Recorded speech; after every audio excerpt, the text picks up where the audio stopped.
الرجيم بسم الله الرحمن الرحيم الحمد لله الذي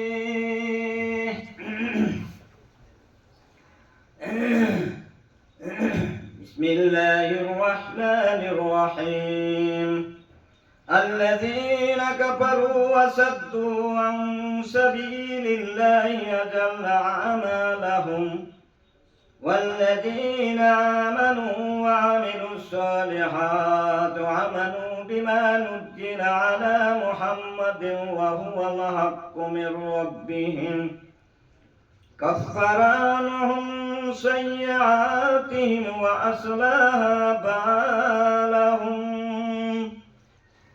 ذلك بأن الذين كفروا اتبعوا الباطل وأن الذين آمنوا اتبعوا الحق من ربهم كذلك يضرب الله للناس أمثالهم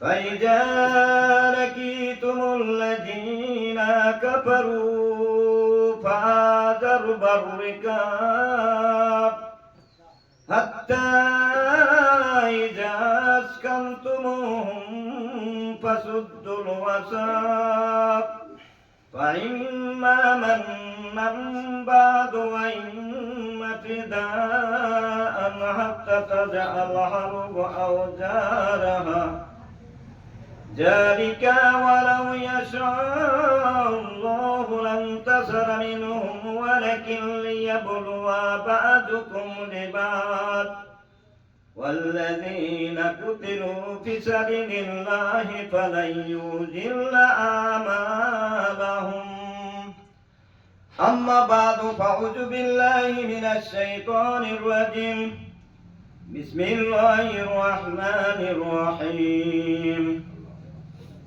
عن عبد الله بن مسعود قال رجل إلى النبي صلى الله عليه وسلم فقال يا رسول الله كيف تقول في رجل أحب قوما ولم يلحق بهم فقال المرء مع من أحب متفق عليه عن أبي سعيد الخدري يا رسول الله صلى الله عليه وسلم قال من رأى منكم منكرا فليغيره بيده فإن لم يستطع فبلسانه فإن لم يستطع فبقلبه وذلك أضعف الإيمان أما بعد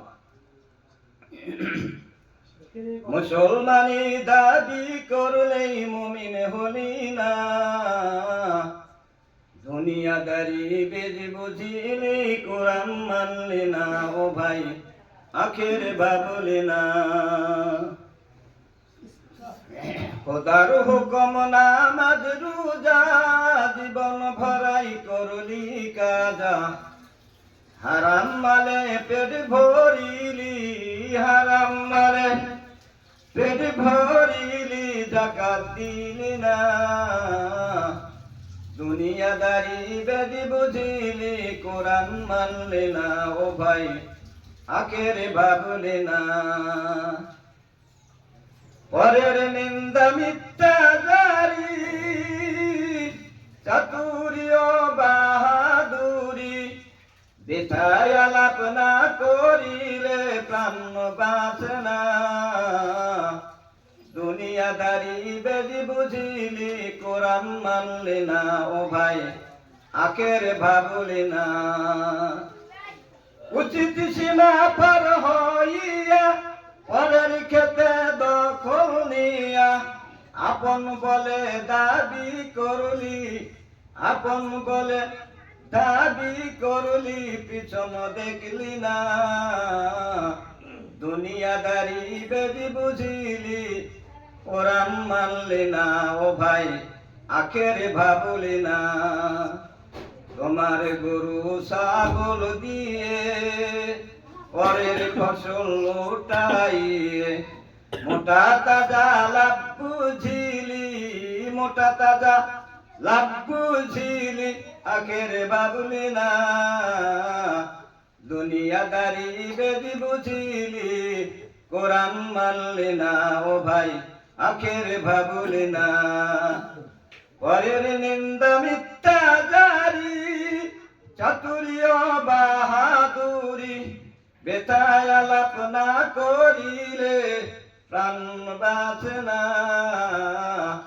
দুনিয়াদারি বেদি বুঝিলি কোরআন মানলি না ও ভাই আখের ভাবলি না ও ভাই আখের ভাবলি না নাহমাদুহু ওয়া নুসাল্লি আলা রাসূলিহিল কারীম আম্মা বাদ সমস্ত প্রশংসা সেই মহান গরিয়ান বিশ্ব নিখিল জগতের স্রষ্টা সেই আযাধিরাজ মহান রব্বুল আলামিনের জন্য যিনি আশরাফুল মাখলুকাতের শ্রেষ্ঠ জীব মানব হিসেবে আমাদেরকে সৃষ্টি করে যিনি ঘোষণা করেছেন আর দুনিয়া ও মাযরাতুল আখিরা ওয়া মা খালাকতুল জিন্না ওয়াল ইনসা ইল্লা লিয়াবুদুন তার নবী পাক সাল্লাল্লাহু আলাইহি সাল্লাম এবং রব্বুল আলামিন আমাদের এই পৃথিবীতে সৃষ্টি করার উদ্দেশ্য আল্লাহ রাব্বুল আলামিন নিজেই বললেন দুনিয়ার মানুষ এবং জিন জাতি এর জন্য আমার শস্য ক্ষেত আমি এদেরকে সৃষ্টি করেছি শুধুমাত্র আমার ইবাদতের জন্য আর কিসের জন্য নয় তাই যে রব্বুল আলামিন আমাদেরকে সৃষ্টি করেছে তার ইবাদতের জন্য সেই রব্বুল আলামিনের স্তুতি প্রশংসা গাই সবাই বলে আমরা সমস্বরে আলহামদুলিল্লাহ সমস্ত সেপ্তসারা সেই করুণাময় রব্বুল আলামিনের মনোনীত নবী দু জাহানের কান্ডারি সাইয়্যিদুল মুরসালিন খাতামুন নবীন শাফিউল মুজরিন নবীকুলের সর্দার মানবতার মুক্তির দূত বিশ্ব রাষ্ট্রনায়ক বিশ্ব সেনানায়ক 570 খ্রিস্টাব্দে মরুর প্রান্তরে মা আমিনার কুলে যার জন্ম যে নবীর জন্ম না হলে পৃথিবী রব্বুল আলামিন সৃষ্টি করতেন না সেই মানবতার মুক্তির দূত বিশ্ব রাসূল বিশ্ব নেতা বিশ্ব সমাজপতি নবী মুহাম্মদুর রাসূলুল্লাহ সাল্লাল্লাহু আলাইহি ওয়াসাল্লামের প্রতি বর্ষিত হোক লক্ষ কোটি দরুদ ও সালাম উপস্থিত অত্রই মসজিদে সম্মানিত বয়োজ্যেষ্ঠ ওলামায়ে কিরাম তথা বয়োজ্যেষ্ঠ মুরব্বিয়ানে কিরাম এবং আমার বন্ধুবর সমবয়সী এবং আমার প্রজন্মের মুসলিম দরদি কচু কাচারা সবার প্রতি আমার সমবেদনা আন্তরিক শ্রদ্ধা পরিশেষে জানাই আপনাদের মাঝে মেম্বরের দণ্ডায়মান অবস্থায় মহাগ্রন্থ কোরআনুল কারীম থেকে আপনাদের মাঝে একটি সূরার 4টি আয়াত তেলাওয়াত করেছি সূরাটির নাম সূরাতুল মুহাম্মদ এই সূরাটি 4টি আয়াত তেলাওয়াত করেছি নাম্বার সূরার নাম্বার 47 নাম্বার আল্লাহ রাব্বুল আলামিন আমাদের জন্য প্রথম কোরআনুল কারীমের প্রথম যে সূরা দিয়েছেন সূরার নাম ফাতিহা খোলার সূরা যাকে কি হলো কি করলে এই তো কান কান ওটা কি করলে কি করলেন ভাই আর জানে হাত দিছেন এরকম বুঝেন দেখো তো কিছু হাত জোর করলেন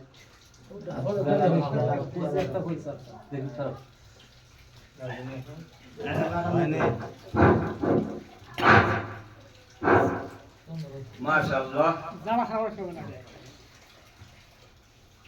আল্লাহ রাব্বুল আলামিন আমাকে কিছু তৌফিক এনায়েত করলেন অত্র আয়াতে কারিমা তথা বুখারী মুসলিম শরীফের হাদিস থেকে দুই খণ্ড হাদিস শরীফ তেলাওয়াত করেছি মুত্তাফাকুন আলাইহি এবং মুসলিম শরীফের হাদিস থেকে দুটি হাদিস তেলাওয়াত করেছি পাশাপাশি যেটা পড়ানো হয় মাদ্রাসা লাইনে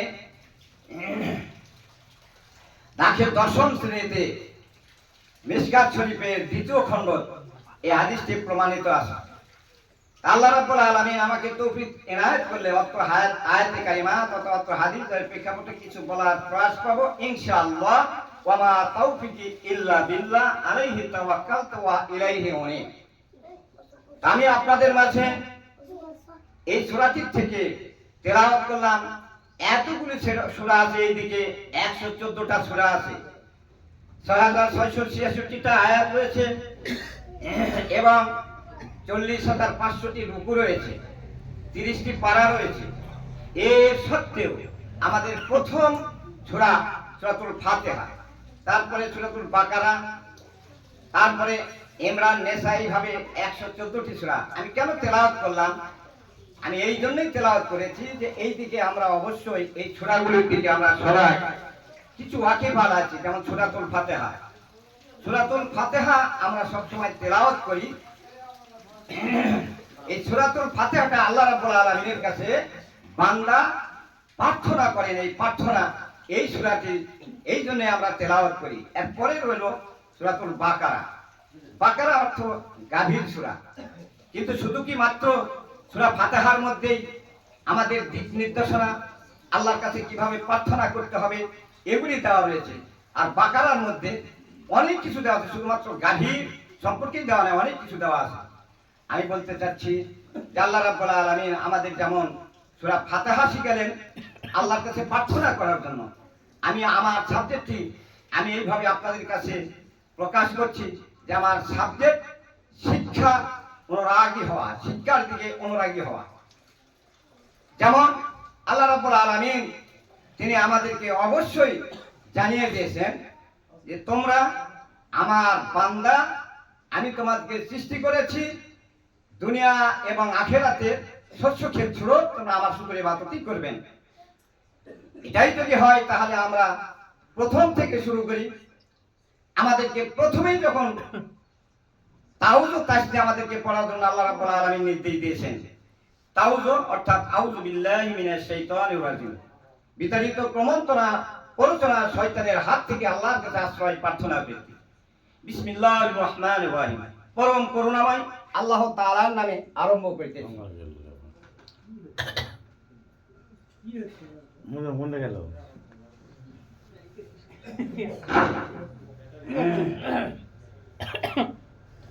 পরেই আমরা আসব। আল্লাহ রাব্বুল আলামিন আমাদেরকে শিক্ষা দিলেন আলহামদুলিল্লাহি রাব্বিল আলামিন, সমস্ত প্রশংসা মহান রব্বুল আলামিনের জন্য। যিনি বিশ্ব জগতের মালিক। আর রহমানির রহিম, যিনি পরম দয়ালু অতিশয় করুণাময়। মালিকি ইয়াউমিদ্দিন, যিনি প্রতিফল দিবসের অর্থাৎ কিয়ামত দিবসের মালিক। ইয়াকা না'বুদু ওয়া ইয়াকা নাস্তাঈন, আল্লাহ আমরা আপনার ইবাদত করি, আপনার নিকট সাহায্য প্রার্থনা করি। ইহদিনাস সিরাতাল মুস্তাকিম, আল্লাহ আমাদেরকে সরল পথ প্রদর্শন করুন। সিরাতাল্লাযীনা আন'আমতা আলাইহিম, ওই লোকদের পর যাহাদের প্রতি আপনি অনুগ্রহ করেছেন, দয়া করেছেন। গায়রিল মাগযুবি আলাইহিম ওয়ালাদ-দাল্লিন,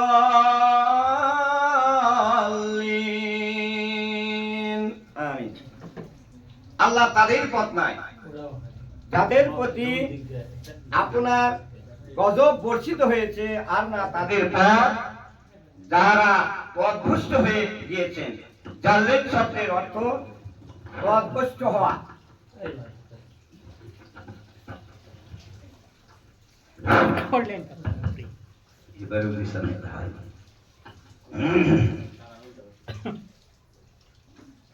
আল্লাহ রাব্বুল আলামিন আমাদেরকে জানিয়ে দিলেন যাতে আমরা পথভ্রষ্টদের অন্তর্ভুক্ত না হই। পথভ্রষ্ট যারা হয়েছিলেন তারা কারা? যুগে যুগে আল্লাহ রাব্বুল আলামিন নবী রাসূল সৃষ্টি করেছিলেন 1,24,000 মতান্তরে, 2,24,000 পয়গম্বর যাদেরকে সৃষ্টি করেছিলেন পৃথিবীর ধরাধামে আল্লাহ রাব্বুল আলামিন। তাদেরকে সঠিক পথের সন্ধানে নবী হিসেবে মনোনীত করে তাদেরকে সৃষ্টি করেছিলেন আল্লাহ। আমাদের এই শেষ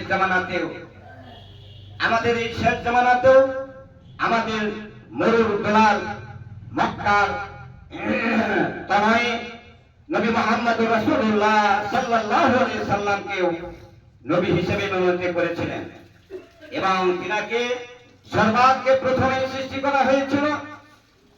তার নূরকে তারপরে রূহ হিসেবে নিয়ে এসে তাকে দেওয়া হলো সবার শেষে। তাই আমাদের নবী পাক সাল্লাল্লাহু আলাইহি সাল্লাম বলেছেন, আনা খাতামুন নবীন, নবী মুহাম্মদুর রাসূলুল্লাহ সাল্লাল্লাহু আলাইহি সাল্লাম। যেহেতু উনি শেষ নবী, এরপরে আর কোন নবী আসবেন না। কিন্তু এই নবী কিয়ামত অবধি পর্যন্ত উনি তো চিরধামে চলে গেছেন। তারপরে দায়িত্বগুলি থাকলো কার উপর? আল উলামা ওয়ারিসুল আম্বিয়া, আলেম ওলামাদের উপর।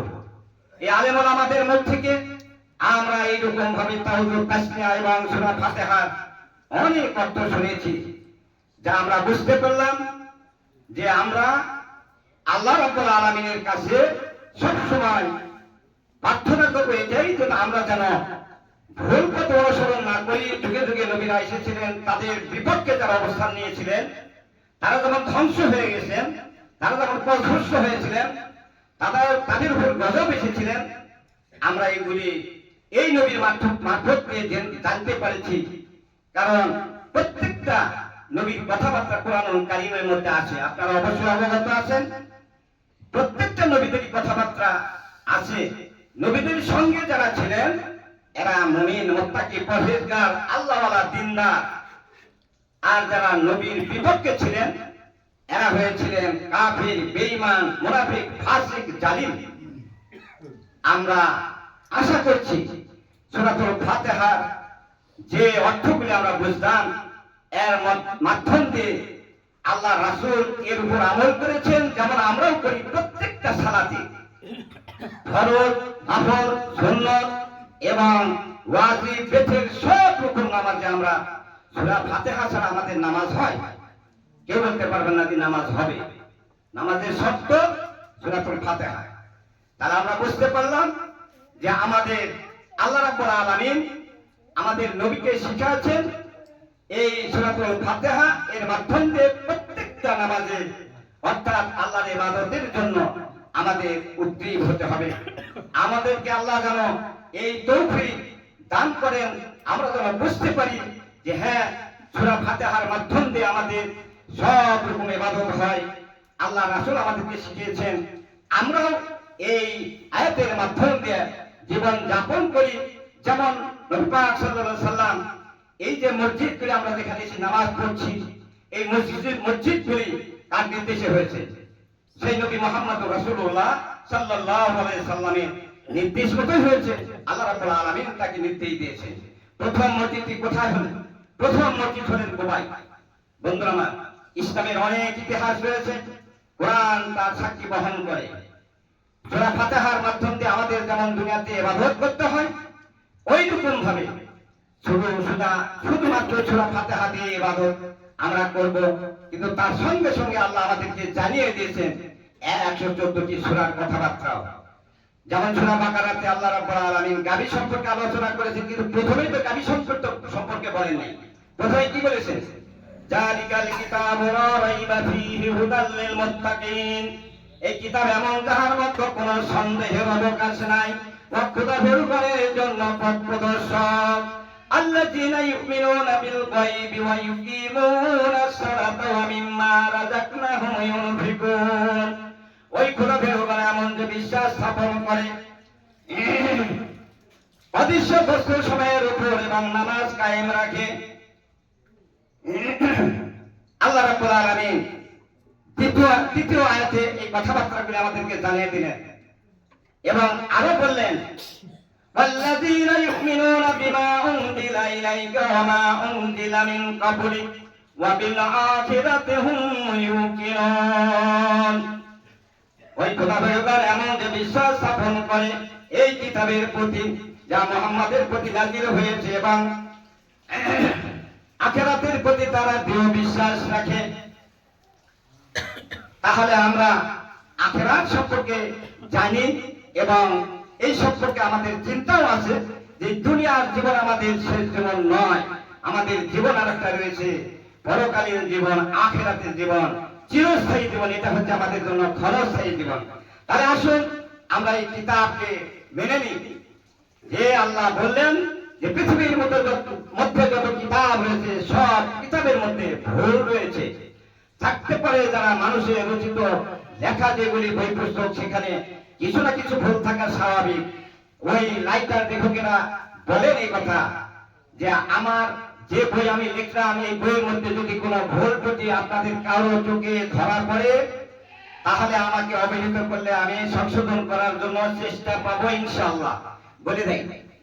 আল্লাহ রাব্বুল আলামিন যেই কিতাব আমাদের কাছে দিয়েছেন, আমাদের নবীর মাধ্যমে দিয়েছেন লৌহ মাহফুজ থেকে, এই কিতাবের মধ্যে কোনো ভুল নাই। তিনি প্রথমেই ক্রান্তি দিয়ে বলে দিলেন জালিকাল কিতাবু লা রাইবা ফীহি হুদাল লিল মুত্তাকিন। এই কোরআন এমন যাহার মধ্যে কোনো সন্দেহের অবকাশ নাই, এক খোদাভীরুগণের জন্য পথ প্রদর্শক। খোদাভীরুগণ কারা? ভাইরা আমার, এখানে আমাদের বুঝতে হবে, আমরা যারা আল্লাহর ইবাদত করি, কোরআন অনুযায়ী জীবন যাপন করি, তারাই হলো মুসলমান। আল্লাহ বলেছেন ইন্না দীনা ইনদাল্লাহিল ইসলাম, আমার কাছে মনোনীত ধর্ম হলো ইসলাম। যে আল্লাহ মনোনীত ধর্ম ইসলামকে দুনিয়ার বুকে আমাদের জন্য সুখময় জীবনের জন্য দান করেছেন নবীর মাধ্যম দিয়ে। এই জন্য আমাদের শুকরিয়া সবসময় আদায় করতে হয় আল্লাহর কাছে। এই জন্য আমরা সবসময় মুমিন হিসাবে কোরআন কারিমের পথে থাকবো, কোরআন শিখবো, কোরআন পড়বো, কোরআন মানবো। যেহেতু আল্লাহ রাসূল বলেছেন আফজালুল ইবাদাতুত তিলাওয়াতুল কোরআন, উত্তম ইবাদত হলো কোরআন তেলাওয়াত করা। খায়রুকুম মান তাআল্লামাল কোরআন ওয়া আল্লামাহু, উত্তম সেই ব্যক্তি যে নিজে কোরআন পড়ে অপরকে শিক্ষা দেয়। তালাবুল ইলমি ফারিজাতুন আলা কুল্লি মুসলিমিন ওয়া মুসলিমা, প্রত্যেক মুসলমান এবং নারীর জন্য প্রদত্ত দ্বীন ইসলাম শিক্ষা করা ফরজ।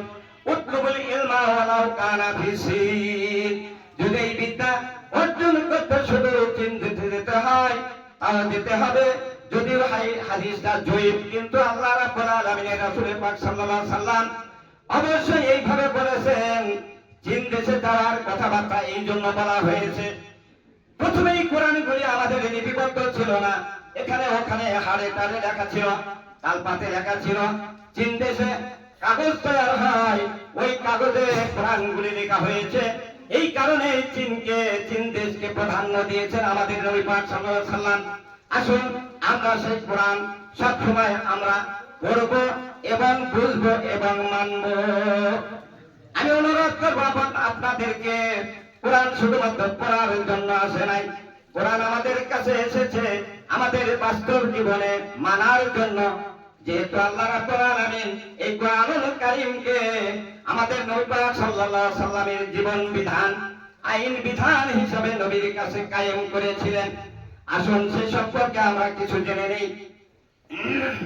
যেহেতু আল্লাহ নিজেই বলেছেন ইন্নাহু লাকুরআনুল কারীম, ইয়া এক মহা সম্মানিত কোরআন, ফি কিতাবিম মাকনুন, যা এক সুরক্ষিত কিতাবে লিখিত রইয়াছে, লা ইয়ামাসসুহু ইল্লাল মুতাহহারুন, এক নিষ্পাপ ফেরেশতাগণ ব্যতীত কেউ স্পর্শ করিতে পারে নাই, তানজিলুম মির রাব্বিল আলামিন, ইয়া বিশ্ব জগতের প্রতিপালকের পক্ষ হইতে প্রেরিত।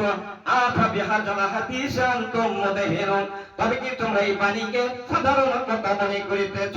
ওয়া তাজআলুনা রিজকাকুম আন্নাকুম তুকাজ্জিবুন, আর এই অবিশ্বাস করাকে তোমরা নিজেদের উপজীবিকা করে লইয়াছো। ফালাউলা ইজা বালাগাতিল হুলকুম, সুতরাং যখন তোমাদের কারো কণ্ঠ পর্যন্ত আসিয়া পৌঁছে, তখন তোমরা বসিয়া পরিতাপের দৃষ্টিতে তাকাইতে থাকো। ওয়ানাহনু আকরাবু ইলাইহি মিনকুম ওয়ালাকিন লা তুবসিরুন, আর আমি তোমাদের অপেক্ষা তার অধিক নিকটবর্তী থাকি, কিন্তু তোমরা বুঝিতে পারো না। ফালাউলা ইন কুনতুম গায়রা মাদিনিন, সুতরাং যদি তোমাদের হিসাব নিকাশ না হইবারে হয়, তারজিউনাহা ইন কুনতুম সাদিকিন, তবে কেন তোমরা ওই প্রাণকে ফিরাইয়া আনো না যদি তোমরা সত্যবাদী হও। বন্ধুরা আমার, তাহলে কি বুঝলাম আমরা? কোরআন আমাদের জীবন বিধান এবং ইসলামিক শাসে আমাদের একটা লবুক আইন বুক আল্লাহ রাসূলের কাছে আল্লাহ পাঠিয়েছিলেন, যেই কোরআনকে বাস্তবায়ন করার জন্য আমাদের নবী পাক সাল্লাল্লাহু আলাইহি সাল্লাম তারা জীবন চেষ্টা করেছেন। তিনি যখন 40 বছর বয়স, সেই সময় তিনার প্রতি নবুয়ত এসেছিলেন। কোথায়? হীরা পর্বতে। আমাদের ওগুলি কথাবার্তা ভুলে গেলে চলবে না, কিন্তু এই কোরআন জন্ম কোথায় হয়েছিলেন? আরবে, মক্কাতে। কিন্তু এই কোরআনকে যখন তিনি প্রচারের জন্য প্রথম যখন আল্লাহ তাকে শিক্ষা দিলেন, প্রথম যারা যুগে যুগে নবী ছিলেন তারা দাওয়াত দিচ্ছিলেন এই বলিয়া, কাউমে ইবুদুল্লাহ মা লাকুম মিন ইলাহিন গায়রুহু, হে দেশবাসী তোমরা এক আল্লাহর দাসত্ব করো, তিনি ছাড়া তোমাদের কোনো ইলাহ নেই। সূরা আরাফ। শেষ নবীর এই দাওয়াত যারা কবুল করেছিলেন তারাই বলেছিলেন লা ইলাহা ইল্লাল্লাহু মুহাম্মাদুর রাসূলুল্লাহ সাল্লাল্লাহু আলাইহি সাল্লাম। ভাইরা আমার, জুলুম অন্যায় দুর্নীতি অবিচারে দেশ হয়ে গেছে, দুঃখ দুর্দশায় বিশৃঙ্খলায় মানুষ হাহাকার করেছে। এই অবস্থার মূল কারণ কি? কোরআন ও হাদিসের দৃষ্টিতে মানুষের মন গড়া আইন, অসৎ দুর্নীতিবাজ লোকদের নেতৃত্ব, শোষণ ও শাসনের যাবতীয় অসন্তুষ্টির কারণ। তাই দুনিয়ায় শান্তি, আখিরাতে মুক্তি পেতে হলে জীবনের সর্বক্ষেত্রে আল্লাহ তাআলাকে একমাত্র ইলাহ এবং তার রাসূল সাল্লাল্লাহু আলাইহি সাল্লামকে একমাত্র আদর্শ নেতা আমাদের মেনে নিতে হবে। যদি সত্যি তা আমরা মেনে নিতে পারি, তাহলে আমাদের বাস্তব জীবন থেকে ইসলামের বিপরীত চিন্তা, কাজ, অভ্যাস আমরা দূর করি। আল্লাহ এবং রাসূলের বিরুদ্ধে কারো আনুগত্য না করার দৃঢ় সিদ্ধান্ত নিই। এই দুটি নীতি অনুযায়ী যদি খাঁটি মুসলিম হিসেবে আমরা জীবন যাপন করতে চাই, তাহলে আসুন সমাজবদ্ধ হয়ে অসৎ এবং খোদাবিমুখ লোকদেরকে নেতৃত্ব থেকে সরিয়ে দিন। সমাজ ও রাষ্ট্রের সকল স্তরে ইমানদার খোদাভীরু যোগ্য লোকদের হাতে নেতৃত্ব তুলে দিন। তবেই হবে আমাদের দুনিয়ায় শান্তি, আখিরাতের মুক্তির পথ কাম্য, যেমন হয়েছিলেন নবী সাল্লাল্লাহু আলাইহি সাল্লামের। নবী সাল্লাল্লাহু আলাইহি সাল্লাম যখন মক্কাতে দাওয়াত দিচ্ছিলেন যে লা ইলাহা ইল্লাল্লাহু মুহাম্মাদুর রাসূলুল্লাহ, তখন তাকে ওই মক্কার মানুষেরা মেনে নিতে পারেননি। কেন?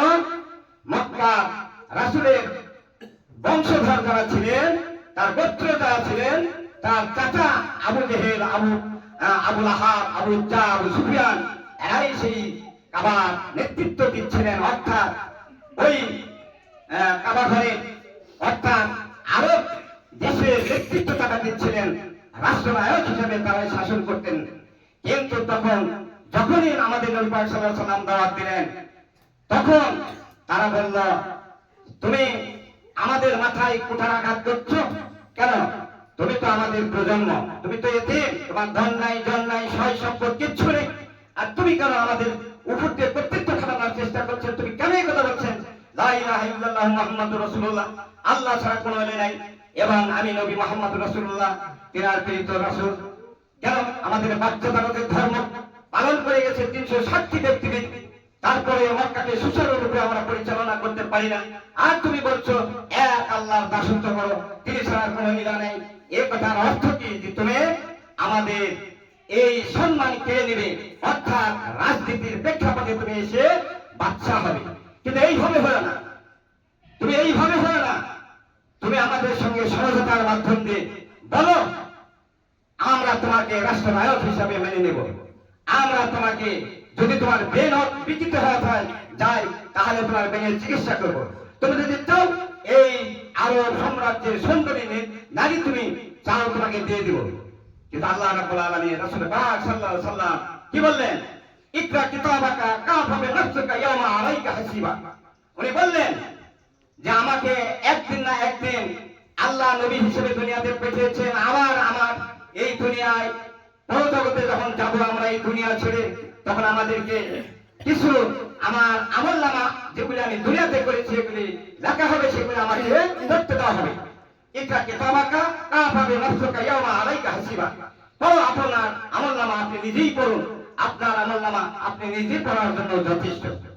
ভাইরা আমার, এই কারণে নবী পাক সাল্লাল্লাহু আলাইহি সাল্লাম ওই তাদের গোত্রপতিদের কথা মানতে পারেন নাই, যার কারণে তাকে মারার জন্য ঘোষণা দিয়েছিলেন কে? আবু জেহেল।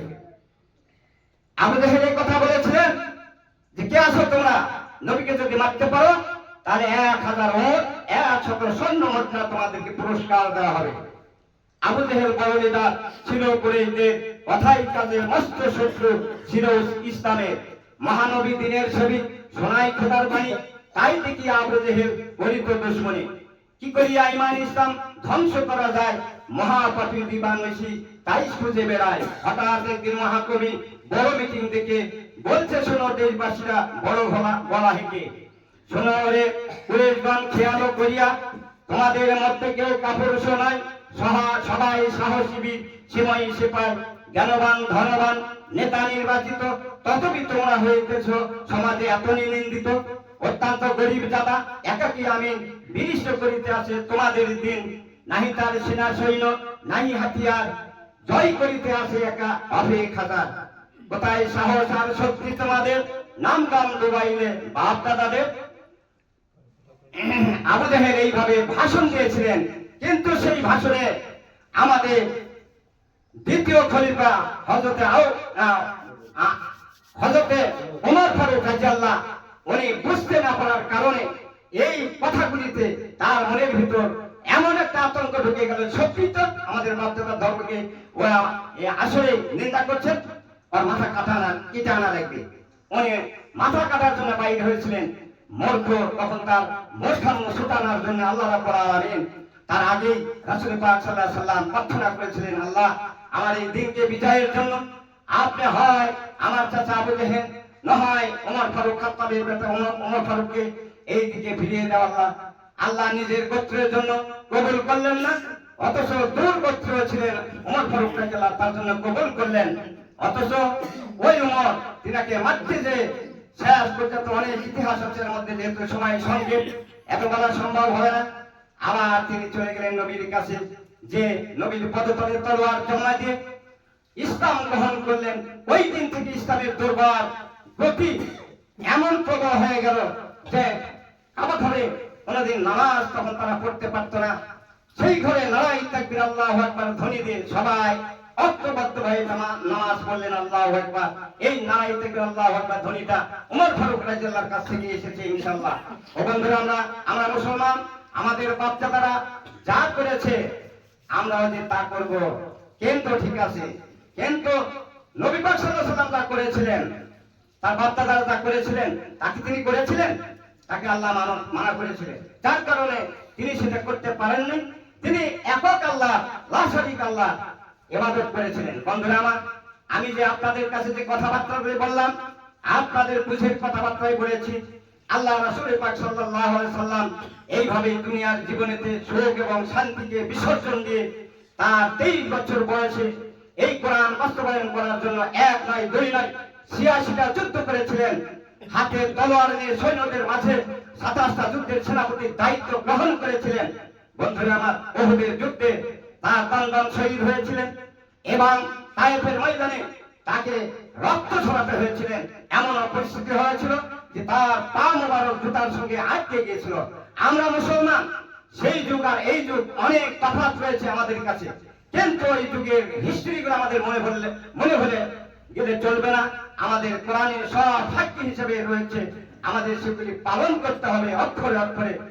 যেহেতু আল্লাহ রাসূল আমাদেরকে বলেছেন, কোরআনে বলেছেন, ওমা তাকুমুর রাসূলু ফাখুযুহু ওয়া মা নাহাকুম আনহু ফান্তাহু ওয়াত্তাকুল্লাহা ইন্নাল্লাহা শাদীদুল ইকাব। আল্লাহ নিজেই বললেন, আমার রাসূল যা তোমাদেরকে বলেছেন তা তোমরা পালন করো, যা নিষেধ করেছেন তা তোমরা ছেড়ে দাও। ছেড়ে রাখো, যদি তা না করো আল্লাহর পাকড়াও অত্যন্ত কঠোর হবে। আল্লাহ আযাবগুলি অত্যন্ত কঠোর, আল্লাহ আমাদেরকে জানিয়ে দিলেন। তাই এই সূরাগুলি, যে সূরাটা তেলাওয়াত করেছি, আল্লাহ বলতেছেন, আল্লাযীনা কাফারু ওয়া সাদ্দু আন সাবিলিল্লাহি আযাল্লা আমালু, যারা কাফির হয়েছে এবং অন্যকে আল্লাহর পথ হইতে বিরত রাখিয়েছে, আল্লাহ তাদের আমলগুলি বরবাদ করে দিয়েছেন। ওয়াল্লাযীনা আমানু ওয়া আমিলুস সালিহাত ওয়া আমানু বিমা নুজ্জিলা আলা মুহাম্মাদিন ওয়া হুয়া আল-হাক্কু মির রাব্বিহিম কাফারা আনহুম সাইয়্যাতিহিম ওয়া আসলাহা বালাহুম। যারা ঈমান এনেছে এবং নেক কাজ করেছেন এবং মহার উপর ঈমান এনেছে, যাহা মুহাম্মাদের প্রতি নাযিল করা হয়েছে, তারাই মুমিন। তাদের সফলতা আমি অবশ্যই তাদের সফলতা অর্জনের জন্য আমি আল্লাহ তাদেরকে সহায় হিসাবে আমি পৃথিবীতে সম্মান দান করব। আল্লাহ রাব্বুল আলামিন আমাদের যেই কথাবার্তাগুলি এই বলতেছেন, দ্বিতীয় আয়াতের এইভাবে ব্যাখ্যা রয়েছে, তোমরা সবাই মিলে আল্লাহর ওই নবীর পথ অনুসরণ করে চলাফেরা করো। আর যারা করবে না, চতুর্থ আয়াতে বলতেছেন, ফাইদা লাকিতুমুল্লাযিনা কাফারু ফাযারবার রিকাব হাত্তা ইযা আসকানতুমুহুম ফাসুদ্দুল ওয়াসাকা ইম্মা মান্নাম বা'দু ওয়া ইম্মা ফিদান হাত্তা তাযাল হারবা আওজারাহা যালিকা ওয়া লাউ ইয়াশা আল্লাহু লান তাসারা মিনহুম ওয়ালাকিন লিয়াবলুয়া বা'দুকুম লিবাদ ওয়াল্লাযিনা কুতিলু ফি সাবিলিল্লাহি ফালান ইউজিল্লা আমালাহুম সাইয়্যাহাদিহিম ওয়া ইউসলিহু বালাহুম। আল্লাহ বলতেছেন, যখন তোমরা কাফেরদের সম্মুখীন হও, তখন তোমরা তাদের গর্দানে আঘাত করিতে থাকো, কতল করিতে থাকো, এমনকি যখন তাদের রক্ত চোখ বহাইয়া দিবে, তখন তাদেরকে বন্দী করিয়া দেওয়ার উপরে বাঁধিয়া ফেলো, হয়তো বা মুক্তিপণ লইয়া তাদেরকে ছাড়িয়া দাও। জিজিয়া করে নিয়ে তারা যদি মুসলমান হতে চায় এবং যুদ্ধের অস্ত্র পরিত্যাগ করে এবং তোমাদের সঙ্গে যদি কোরআনের পক্ষে সংগ্রাম করার জন্য আতাত হয় তাহলে তোমরা তাদেরকে ছেড়ে দাও এবং জেনে রাখো এইভাবে যদি তোমরা এই কথাবার্তাগুলি না মানো তাহলে আল্লাহ রাব্বুল আলামিন তোমাদেরকে হাসর ময়দানে পাকড়াও করবেন। আল্লাহু আকবার কাবীরা। আমি যে হাদিসটি তেলাওয়াত করেছি আব্দুল্লাহ ইবনে মাসউদ রাদিয়াল্লাহু থেকে, তিনি বলছেন এক ব্যক্তি নবী করিম সাল্লাল্লাহু আলাইহি সাল্লামের কাছে বললেন, ইয়া রাসূলুল্লাহ, ওই ব্যক্তির ব্যাপারে আপনার কি অভিমত যে কোন দলকে ভালোবাসে, অর্থাৎ আলেম ওলামাদেরকে ভালোবাসে এবং তাদের সংসবে থাকার চেষ্টা করে অথচ তাদের কোনো উপকার বা কল্যাণ করতে পারে না, হে নবী বলুন ওই ব্যক্তি সম্পর্কে আপনার কি অভিমত? রাসূল পাক সাল্লাল্লাহু আলাইহি সাল্লাম বললেন, ওই ব্যক্তি তাদেরই সঙ্গে থাকবে যেই দিন হাসর ময়দানে কোনো ছায়া থাকবে না, আরো সেটা একটাই ছায়া থাকবে, আর এই সূর্যটা 1 নয় 2 নয় 1 নয় 2 নয় 9,30,00,000 মাইল দূরে আছে, পৃথিবীর একেবারে নিকটতম জায়গায় চলে আসবে অর্ধ মাইল উপরে, সেখানে 12টা মুখ করে দিবে, কোন রকম কোন ছায়া থাকবে না, মানুষের ঘাম দিয়ে মাথার মগজ পটপট করে গলে পড়ে যাবে এবং সেখানে নদীর সাঁতার হবে, ওই জায়গায় কোন রকম ছায়া থাকবে না, শুধু আমার আরশের একটা ছায়া থাকবে, আমরা নবী যারা তারাই থাকবো। আর এই ব্যক্তি দুনিয়াতে যাদেরকে ভালোবেসেছে, আলেম ওলামাদেরকে ভালোবেসেছে অথচ তাদের কিছু কল্যাণ করতে পারে নাই, যে কোনো বিপদেই হোক ওই ব্যক্তি আমার সঙ্গে থাকবে, আমি আল্লাহ রাসূল তার সাফায়াত করে জান্নাতে নিয়ে যাবো, বলে সুবহানাল্লাহ। ও বন্ধুরা আমার, বড় ধরনের একটা হাদিস, আপনারা একটু চিন্তা ভাবনা করে হাদিসের দিকে আমল করবেন। আবু সাঈদ খুদরি রাদিয়াল্লাহু থেকে হাদিস বর্ণনা করেছে, উনি ওখানে বলছেন তোমাদের মধ্যে যদি কোন শরীয়ত বিরোধী কার্যকলাপ হতে থাকে, নবী পাক সাল্লাল্লাহু আলাইহি ওয়াসাল্লাম বললেন তোমাদের মধ্যে যদি কোন শরীয়ত বিরোধী কার্যকলাপ হতে থাকে তবে তোমরা সেটাকে হাতের দ্বারা প্রতিহত করো, আর যদি না পারো তাহলে তোমরা সেটাকে মুখের দ্বারা জবানের দ্বারাতে বলো এবং সে কাজ হতে দিও না, যদি না পারো অন্তরে ঘৃণা জন্মাও এবং ওই কাজ যেন সমাজে হতে না পারে এই দিকে লক্ষ্য রাখবেন। সবাই আসুন আল্লাহ আমাদেরকে দুনিয়ার জীবনেতে কোরআন এবং হাদিস অনুযায়ী যেন আমরা বলতে পারি, চলতে পারি, আমাদের কোরআন অনুযায়ী যেন জীবন করতে পারি, যেটা আল্লাহ বলছে আল্লাহ ইয়াকুম বিমান জালাল্লাহু ফাউলাইকা হুমুল কাফিরুন ওয়াইকা হুমুল ফাসিকুন ওয়াইকা হুমুল জালিমুন। আল্লাহ নিজেই বললেন কোরআন অনুযায়ী যারা জীবন যাপন করবে না আর মানুষের রচিত আইন গ্রন্থে যারা জীবন যাপন করবে তার উপর প্রাধান্য দিবে, এরা হবে কাফের, এরা হবে জালিম, এরা হবে ফাসিক। আল্লাহ আমাদের সবাইকে আমল করার জন্য এবং এই হাদিসগুলি বোঝার জন্য তৌফিক দান করুন বলে আল্লাহুম্মা আমিন। বাইনাল তাআলা জাদুল কারিম রাউফুর রহিম।